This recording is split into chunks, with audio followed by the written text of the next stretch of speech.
Antibiotic আর কাজ করছে না, কিন্তু কেন? চলুন এই ভয়ঙ্কর সত্যটা জানা যাক। ভাবুন তো, সাধারণ একটা ইনফেকশনই যদি প্রাণ কেড়ে নেয়, এটাই সুপারবাগের আসল হুমকি। এটা সায়েন্স ফিকশন নয়, এটা অ্যান্টিবায়োটিক রেজিস্ট্যান্স। দেখুন কিভাবে ব্যাকটেরিয়া অজেয় হয়ে উঠছে। এই হলো রাহুল। ওর একটা সাধারণ ইনফেকশন হয়েছিল, যেটা সহজেই সারানো যেত। কিন্তু একটু সুস্থ হতেই ও অ্যান্টিবায়োটিক খাওয়া বন্ধ করে দিল। এটাই ছিল সবচেয়ে বড় ভুল। এখন ইনফেকশনটা আরও ভয়ঙ্করভাবে ফিরে এসেছে। ওষুধ আর কাজই করছে না। শরীরের ভেতরে চলছে এক ভয়াবহ যুদ্ধ। একদিকে অ্যান্টিবায়োটিক, অন্যদিকে ব্যাকটেরিয়ার বাহিনী। দুর্বল ব্যাকটেরিয়া মরে যায়, কিন্তু শক্তিশালীগুলো বেঁচে থাকে আর নিজেদের বদলে ফেলে সুপারবাগে। এই ক্ষমতাকেই বলে অ্যান্টিবায়োটিক রেজিস্ট্যান্স, মানে ওষুধ এদের কাছে এখন পুরোপুরি অকেজো। ওষুধের কোর্স শেষ না করা আর অপ্রয়োজনে অ্যান্টিবায়োটিক খাওয়াই এর মূল কারণ। কিন্তু ভয় নেই, এই যুদ্ধ জেতার উপায় এখনও আছে।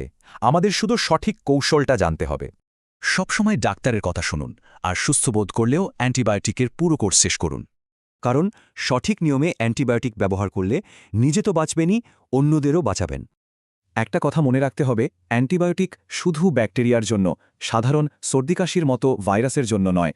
আমাদের সেরা অস্ত্রগুলো যদি ব্যর্থ হয়, তাহলে কি হবে? ভবিষ্যৎ কিন্তু আমাদেরই হাতে।